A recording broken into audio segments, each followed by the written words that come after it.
वाणी रोज़ाना गाते भी हो, पढ़ते भी हो, सुनते भी हो। कई बार रोचक वाणी होती है कि उसको सुन के आदमी के विचारों पर बहुत असर पड़ता है। अव्वल तो जैसे भी जगह जाओगे, जैसे वहाँ के हालात वातावरण होगा, वो हमारे ख्याल पर, मन पर, जीवन पर हर प्रकार से प्रभाव डालेगा। मन की शांति के लिए लोग मंदिरों में, मस्जिदों में, गुरुद्वारों में जाते हैं। इसीलिए बनाए गए हैं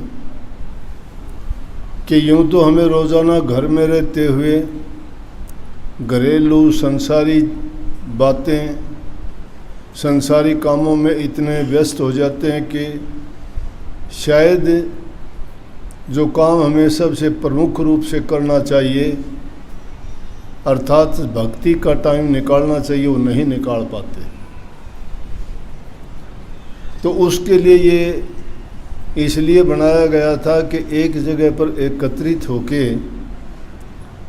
कि जब भी समय मिले तो वहाँ जाके वहाँ के वातावरण में शुद्ध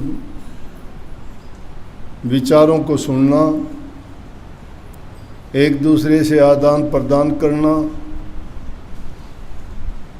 आपस में प्रभु का गुणगान, उनकी महिमा मंडन, उनके गुणों का बखान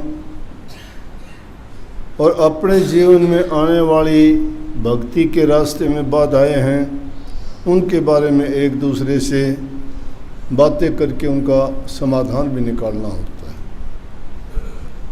ये ज़रूरी नहीं है कि आप बैठे वाणी का पाठ कर लिया, बैठ के सुन लिया, गाजा बाजा सब इंद्रियन का खाजा। ये गाना बजाना भी एक सिर्फ कानों तक और मन को प्रभावित करने वाली चीज़ है, परंतु अच्छे और शुद्ध विचार सुनते सुनते, करते करते हमारा ये ख्याल बनता है कि हमें भी अच्छा करना चाहिए। इसीलिए संगति पर जोर दिया गया। महापुरुषों का संग करना, उनके वचन को सुनना और उनके दर्शन करने से हमारे विचार शुद्ध होते हैं, पवित्रता आती है, बुराइयां छूटती हैं। लेकिन वो छूटती कब है? जब हम उनको अपनाने के लिए तैयार होते हैं। जब तक हमारे दिल में छिपा हुआ भ्रम है वो निकलता नहीं है, उसको अज्ञान कहो, भ्रम कहो, पाप कर्म कहो, वो हमें अच्छे रास्ते की तरफ बढ़ने से रोकता है, नहीं जाने देता। क्यों नहीं जाने देता? जब भी हम वहाँ जाने के लिए कोशिश करते हैं तो वो कोई ना कोई बाधा उत्पन्न कर देता है कि जिसके कारण हम उस रास्ते से भटक जाएं। और उसके लिए एक चीज़ नहीं है, अनेकों चीज़ है।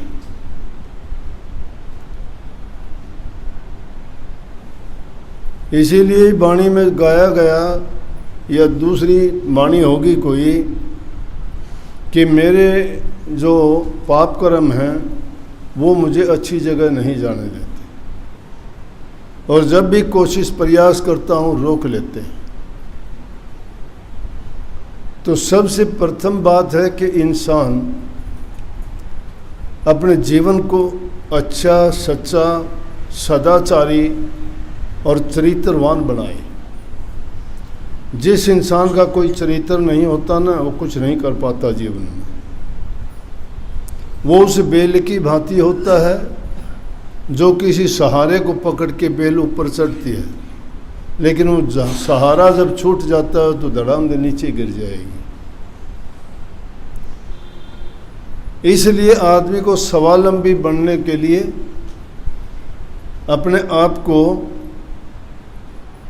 अच्छा और पवित्र बनाए, शुद्ध विचार रखे, मानसिक शक्ति बढ़ती है उससे। और जिस इंसान के विचार गिर जाते हैं, चाहे लाख कोशिश करो, उठाने वाला कोई नहीं। आत्मबल तब आएगा आप में जब आपका चरित्र है, आप सदाचारी हो, आप अच्छे गुणवान हो, आपको संस्कार अच्छे मिले हों अपने माँ बाप से, अपने गुरुजनों से, अपने समुदाय से, अपने समाज से। जो इंसान जैसे समाज में रहता है, जैसे इंसानों का संग करता है, वैसे ही उसके विचार अपने आप, ज़रूरत नहीं उसको सीखने की, अपने आप बदल जाते हैं। अगर गौर करोगे, आम दुनियादारी के काम भी घरों में रहते हुए व्यापारी का बच्चा व्यापार सीख जाता है, जमींदार का बच्चा किसानी सीख जाता है, पंडित का बच्चा पंडिताई करनी सीख जाता है, राजनीतिक के बच्चे राजनीति करना सीख जाते हैं। उनको कोई सिखाता नहीं है ना, देखते देखते, संग करते करते, बिना उसका उद्देश्य बनाए भी वो गुण उनमें अपने आप पनपने शुरू हो जाते हैं। कुछ गुण जन्मजात होते हैं जो इंसान को उसके माँ बाप से मिला करते हैं। ये जो एक्वायर्ड चीज़ होती है, किसी से हम बोरो करते हैं, लेते हैं, सीखते हैं ना, वो चीज़ तो है पक्की। वो इंसान अपने विचारों को ग्रहण करके जो खुद बनाता है, उनमें कोई मिलोनी नहीं है। वो बदल भी सकते हैं। एक बुरा इंसान अच्छा बन जाएगा, क्योंकि मान लिया पहले किसी को शराब पीने की लत है, चोरी करने की है, महात्माओं का संग किया, चोर थे, डाकू थे, वो बड़े बड़े संत महात्मा बन जाते हैं। शराब पीने वाले उसको छोड़ के अपने जीवन को ऐसा पवित्र बना लेते हैं, कभी मुड़ के उसको देखते ही नहीं। लेकिन जो जन्मजात गुण होता है वो नहीं छोड़ता।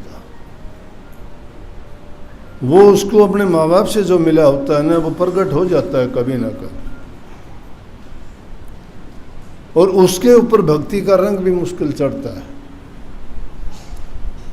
भक्ति का रंग जिसका नाम हो गया, तो रंग तो चढ़ाया जाता है, रंग तो रंगा जाता है। मतलब वो गुण उसमें है नहीं, वो रंग उसमें नहीं, हमने ऊपर से चढ़ा दिया वो रंग। लेकिन वो रंग चढ़ाने से भी बदरंग दब जाता है, परंतु रंग जब उड़ जाएगा तो बदरंग प्रकट हो जाएगा ना।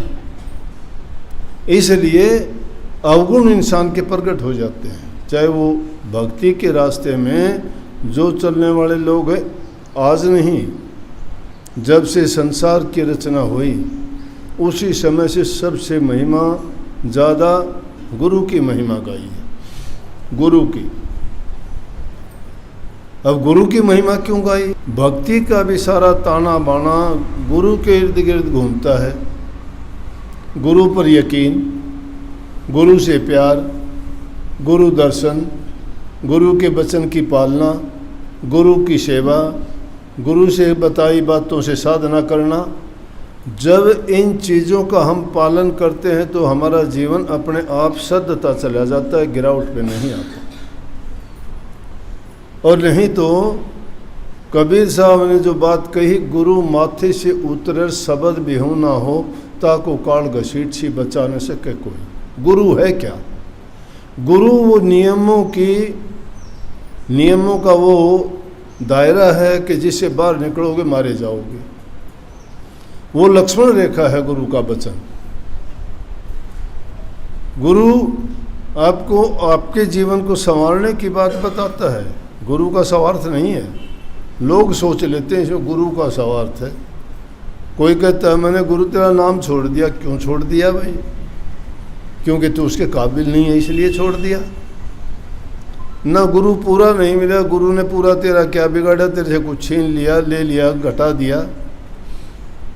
मतलब अपनी कमी को छिपाने के लिए गुरु पे दोष मंडते हैं। जिस दर्जे का गुरु होगा वो तुम्हें उतना देगा, गुरु तो होगा वो। अगर पाखंडी ठग लुटेरे, वो गुरु नहीं है। बाणा बदलने से गुरु नहीं बन जाता। कितने लोग फिरते हैं ऐसे, बाणा पैरे शेर कर चले भेड़ की चाल, बोली बोले शाड़ के कुत्ते ना पाट। शेर की खाल पहन के कोई शेर थोड़ा बन जाता है, उसकी बोली बता देगी।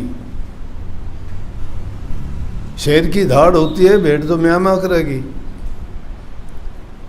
इसलिए गुरु के पास जाओ तुम किसी संसारी चीज़ों के लिए नहीं। अरे संसारी चीज़ तो अपने आप आती चली जाएंगी तुम्हारे पास, अगर तुम्हारा रास्ता सही है। कोई निर्भाग आदमी ऐसा होगा जो ये कहेगा कि मेरा जो है गुरु के पास जाने में, सत्संग में जाने से मेरा नुकसान हुआ हो। जिन लोगों ने सच्चे मन से सत्संग अपनाया, भक्ति के रास्ते पर चले, देखो सारी बुराई छूट गई। सत्संग सिखाता है कि समय पर अपने सारे कार्य कीजिए। आप सबसे पहला काम है पेट पूजा। पहले काम करो, काम किए बिना किसी का काम नहीं चलता। किसी के कर्जदार मत बनो, अपना कमा के खाओ। अगर किसी से लेके खाते हो कर्जदार बनते हो, कर्जा देना पड़ेगा। इसका नियम है संसार का, जो जिससे लेता है उसको देना पड़ेगा। लेखा पाई पाई का, राज नहीं पोपो बाई का। आज किसी से लेते हो, चाहे तुम मांग के लेते हो, चाहे तुम धोखे से लेते हो, चाहे झूठ बोल के लेते हो, उस चीज़ के आप कर्जदार बन चुके हो।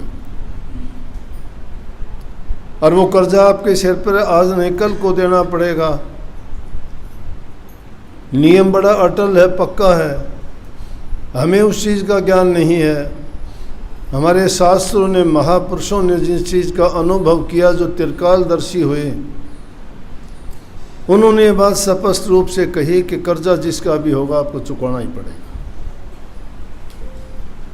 यहाँ दुनियादारी में भी अगर किसी से ले लेते हो और लेके मुकर जाते हो, मुकर जाओ, कोई बात नहीं, आज नहीं तो फिर देना पड़ेगा, अगला जन्म मिलेगा।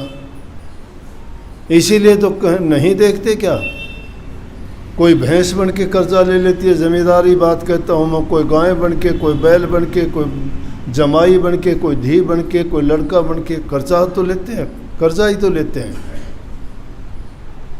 अरे बेटा बेटी हैं, माँ बाप से व्यवहार करते हैं दुश्मनों जैसा।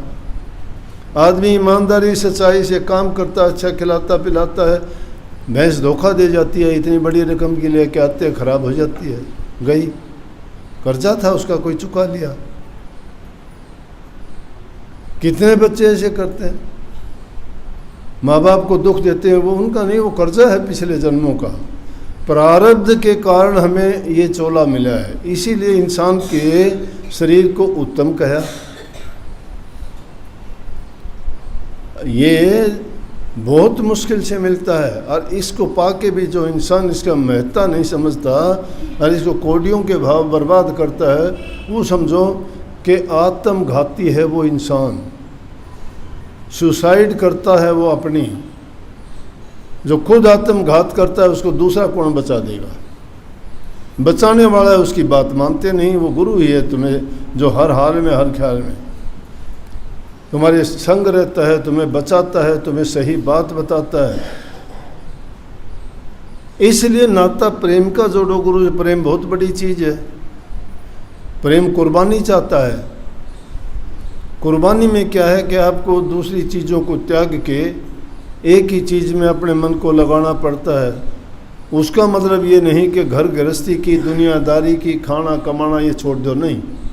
सब चीज़ों को ज़रूरत के मुताबिक करते रहो। काम नहीं करोगे रोटी कहाँ से होगी? परिवार है उनका लालन पालन कहाँ से होगा? घरों में शांति रखो, प्यार से काम करो। उसके साथ साथ ये सच्ची भक्ति का रास्ता है। ये सच्ची भक्ति है। संत जितने हुए गृहस्थ में हुए, गृहस्थ में ही सारे काम करते रहे, करते करते ही वो भक्ति की ऊंची से ऊंची सीढ़ी पर पहुंच गए। आज उनके नाम लिए जाते हैं। गृहस्थ में रहते हुए ही भक्ति कर सकते हैं। आदमी की सभी मन की इच्छाएं भी पूरी होती हैं और वो उसमें रह के, समाज में रह के ही उसे पता लगता है कि इंसान को क्या करना चाहिए, क्या नहीं करना चाहिए। समाज से अलग हो गया वो तो पत्थर हो जाएगा। उसको क्या पता है कि समाज में क्या है। एक अकेला आदमी बैठ जाओ कहीं पे और उसको क्या नाम का पता है, क्या सत्संग का पता है, क्या गुरु का पता है, क्या जीवन का पता है, किस रास्ते पे जाना उसको क्या पता। सीखता समाज से है और समाज में सब प्रकार की चीज़ें उसको मिलती हैं और उनमें भी सर्वोत्तम कौन है? गुरु। क्यों? गुरु ने हर प्रकार के उनके सुख दुख दुनियादारी की चीज़ों को भी देखा है और उसको वो सही बातें बता के सही रास्ते पे ले जाना चाहते। इसलिए प्रथम पूजा गुरु की बताई गई है और मैं कहता हूँ अंतिम पूजा भी गुरु की है। जिसने गुरु को मन में बसा लिया वो गुरु का ही हो गया। गुरु इंसान को समझते हैं शायद आप, ये भूल है। इंसान तो वो माध्यम है जो तुम्हें सच्ची भक्ति और परमात्मा का रूप दर्शाता है, लेकिन उससे मुंह मोड़ लोगे तो परमात्मा से कैसे जुड़ोगे। इसलिए दोस्ती पहले गुरु से ही करनी पड़ेगी ताकि वो आसानी से हमें मिलवा दे। अरे दुनियादारी के भी किसी बढ़िया आदमी से मिलते हो, चपड़ासी नहीं मिलने देता तुम्हें। कहता है अभी साहब नहीं है, अभी साहब खाना खा रहा है, और उससे अगर दोस्ती होगी तो चाहे कितना भी बिजी हो साहब को भी खुश कर ले। आज ये एक बेचारा काफ़ी देर से इंतज़ार कर रहा है, उससे बात कर लो। फट से मिलवा देगा कि नहीं मिलवा देगा। तो इसलिए गुरु से तो तुम नाता जोड़ते नहीं, फिर वो कैसे किसको मिलवा देगा भाई। तो इसलिए गुरु की महिमा गाई गई है। जगह जगह जितनी महिमा गुरु की कही गई वो भक्ति का सबसे आसान तरीका संतों ने इस युग में बताया। क्यों? इस युग में इतनी उम्र नहीं है, जीव में उतनी शक्ति नहीं है। तीसरी चीज़ जीव को बर्दाश्त नहीं है। चौथी चीज़ युग भी कलयुग चल रहा है, उसका भी बहुत असर है हर जीव पर। तो ये सारी चीज़ें मिलके इंसान को डगमगा देते हैं, भटका देते हैं रास्ते से। परंतु जिनका इरादा पक्का होता है, जो चरित्रवान होते हैं, जो संस्कारवान होते हैं, जिन्होंने अपने जीवन का लक्ष्य चुन लिया है कि मुझे ये करना है। अरे दुनिया में और चीज़ों के लिए भी तो आप इतने पक्के हो जाते हो, किसी से दुश्मनी सारी ज़िंदगी निभा देते हो। कोई भी किसी चीज़ को पाने के लिए कोई धंधा करते हो, उसको आप प्राप्त कर लेते हो। तुम अपनी अचीवमेंट्स देखते हो कि मैं वकील बनूंगा, मैं डॉक्टर बनूंगा, मैं जज बनूंगा, मैं अफसर बनूंगा। कैसे बिना सोचे तो नहीं बनते। आपने सोचा था, ऐसा निर्धारित किया था। तो जो इंसान इस प्रकार से निर्धारित कर लेता है, अपने मन में लग जाता है, वो निश्चित रूप से अपनी मंजिल पर पहुंचता है। भक्ति कठिन नहीं है, बहुत आसान है, बहुत आसान है, लेकिन रास्ता बड़ा प्यार का है। सबके साथ अच्छा बर्ताव करो, मीठा बोलो, मिल के चालो, बूढ़े बुजुर्ग माँ बाप की सेवा करो, किसी के साथ दुश्मनी ईर्ष्या ना रखो, क्योंकि तुम्हारा नुकसान है उसमें, उसका नहीं है। ईर्ष्या करोगे तुम जड़ते रहोगे, अगले को क्या पता तुम जड़ता है कि बुझता है कि चसता है। तुम्हारे मन में आग लगी हुई, उसके नहीं लगी हुई ईर्ष्या।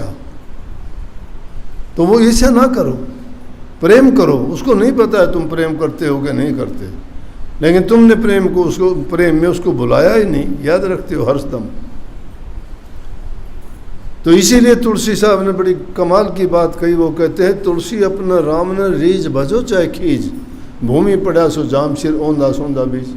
वो कहते हैं अपने परमात्मा को चाहे प्यार करके याद कर लो, चाहे दुश्मन मान के याद कर लो। दुश्मन मान के याद करोगे तो और ज़्यादा याद रहेगा आपको, लेकिन जिसको भी तुमने मान लिया है उसके पास तो जो होगा वो गुण आपको देगा, वो दुश्मन नहीं है तुम्हारा। प्यार से करेगा उसको जल्दी शीघ्र मिल जाएगा, और जो दूसरे तरीके से करेगा तो संभाल तो उसकी हो जाएगी, लेकिन बीच के दमोड़े बड़े मुश्किल हो जाएंगे। बीच के दमोड़े देखे हैं कि बीच के दमोड़े ये होते हैं कि पुराने ज़माने की बात है, एक आदमी ने तगाई मिला करती कर्ज, तगाई कर्ज को कहते हैं, कर्ज मिला करता, एक आदमी ने कर्ज ले लिया, वो कर्ज चुका नहीं पाया, तो सरकारी गाड़ी आती, कर्मचारी आते कि भाई कर्ज दे। कितना कर्ज? 30 रुपये। नहीं दे पाया। उन ज़माने में खाने के लिए भी अनाज नहीं होता था, बड़ी मुश्किल होगी। एक बार एक फसल उसकी अच्छी हुई तो उसने क्या किया कि वो 30 रुपये अपने ला के और अपनी माँ से कह दिया कि माँ इनको अच्छी तरह धर दे, रख दे, इस बार जब वो आएंगे ना तो मैं ये 30 रुपये दे के वो कर्ज चुकता हो जाएगा। बोला ला बेटा। तो जब क्या तजूरी थोड़ी होती थी, जब खाने के भी आदमी के पास लाले पड़े हों, उन्हें 30 रुपये कहीं रख के एक मटके में रख दिए, धर दिए, और आराम से वो बड़ा खुश, बड़ी गर्दन उठा के चले गए, इस बार आने दे, मैं देखूंगा उनको, आते ही कह दूंगा ये ले, और कर्जा चुका के फ्री हो जाऊंगा, आज़ाद हो जाऊंगा। लेकिन क्या हुआ कि उनको तो आने में टाइम था, और एक जना कोई फंडी आ गया, वो आके कहने लगा कोई दुगने करवावे, कोई दुगने करवावे। वो भोली लुगाई थी, उसने सोची दुगने करवा ले, 30 रुपये तो हैं, और ये 60 कर देगा, 30 तेरा बेटा चुका देगा, 30 तू रखिए घर के काम में काम लिए। बोली हाँ भाई रे। बोले हाँ। बोले मेरे पास 30 रुपये हैं, दुगने कर दे। हाँ नुला कर देंगे। लेके 30 रुपये और उसमें दे के एक झूठा कागज़, बोला जरा ये रखे थे उधर रख दे, और तुम 2 महीना बाद से देखिए तेरे दुगने हुए पाऊंगे। पार बोला किसके दुगने होने थे? इतनी देर में, और बीच में वो आ गए पैसे लेने वाले। बोला भाई कहाँ गया वो? ने बोला ये रहा भाई, नहीं तो छिपया करता, लुक्या करता, और औरों से भी कहता बताइए ना, कहना काम चला गया, वहाँ चला गया, नहीं है। तो उस दिन तो बड़े रोब से बोला ये रहा। बोला वो कर्ज देते रहा। बोले आओ। घर लेके गया। बोला माँ लेके आइए वो पैसे। माँ गई, कुलड़ी में हाथ मारा तो कुलड़ी में तो कागज़ पड़ा था। देख के ना भीतर से निकले कोई। बोला माँ क्या हो गया? बाहर आ तावड़ी आ। इनके बोलने जोगी भी कोई, क्यों गलती कर बैठी? पैसे तो दुगने चक्कर में दे बैठी उसने। अब बाहर निकली कोई, वो भीतर जाके बोला क्या हुआ? बोला बेटा गलती हो गई, मेरा सत्यानाशन डोब दिए। बड़ा मुश्किल, उसने हाथ पाँव जोड़ के ने वो तो टपा दिए, भाई फेर करूँगा। और फिर उसने लड़कन आया गुस्सा, बड़े गतवाड़ा में गुस्से लगाऊँ, उड़े ले जाके घेर दी कि डूब दिया तेने, लेकिन उड़त करते। वो बेचारी चिंता में बोली कि बहुत गलत हुआ, लड़के का तो कसूर को नहीं, गलती तो मन ने कर दी। तो आदमी जब चिंता में होता है तो क्या करेगा? तो ज़मीन कुचलेगा, कुछ और सोचेगा। एक लीकड़ा लेके और बैठी बैठी चिंता में ज़मीन में यूँ मारने लगी। थोड़ी सी मिट्टी हटी तो एक चमकनी सी चीज़ दिखाई दी, उसने और मिट्टी हटाई, और हटाई तो और ज़्यादा बड़ी दिखी। वो सारी मिट्टी हटा के देखा तो एक सोने की हंसली निकली। हंसली जानो सो हार जैसी होया करती, गले में पैरन की मोटी, और सोने की थी। देखी तो देख के खुश होगी, लेके बाजी। कह तो चिंता में थी। बोली रे बेटा आइए आइए, बोला देख मैंने के पाया। बोले लिया, लेकिन सुनार के गया, 60 रुपये की बिकी। 30 गए थे ना, वो 60 की बिकी। बोला मावा 60 की बिकी से। बोला बेटा था तो आदमी सच्चा, बोला कर तो दुगने दिए, फिर 20 वाली घंसा गरडी बहुत बुरी। तो भाई ये बीच की घंसा गरडी है ना, वो बर्दाश्त करनी पड़ेगी, दुगने तो हो जाएंगे। लेकिन हिम्मत करके और 20 की एक हिस्सा घड़ी से बचोगे, सारा मालिक कृपा करेगा। उसके घर में घाटा नहीं है। हमारी सोच में कमी है, हमारे विचार डगमगाए हुए हैं, हम घटिया हैं। अगर जिसकी इंसान की सोच में और सच्चे दिल से पुकारे, किसकी को नहीं सुनी उसने? उसके घर में किसका घाटा से? तुम जन जन से मांगते हो, उससे मांगा करो सीधे। तुम जिससे मांग के लिए जाते हो वो भी किसी से मांग के दे है, हमने उस पर भी धक्का को नहीं। समझ गए क्या? सीधे मांग लिया करो, रास्ता बता रखा था हमने। सबको मिलेगा, वो किसी को निराश नहीं करते। निराश होगा अपने कर्म से होगा, अपनी कमी के कारण गिरता है इंसान, दूसरा नहीं गिराता उसको। दूसरा लाख कोशिश कर लो, कितने कोशिश करी, कोई गिरा उनके गिराने से, लेकिन ना, खुद खोटे कर्म करके गिर जाते हैं। परमात्मा को दोष देना, दूसरे इंसान को दोष देना गलत है। भक्ति के रास्ते पे चलना चाहते हो तो अपने जीवन को सच्चा, अच्छा, गुणवान और अच्छे विचारों से परिपूर्ण करो। तुम्हारा जीवन भी सुखी, तुम्हारा परिवार भी सुखी और जीते जी हरी मुक्ति भी। बहुत बहुत आशीर्वाद।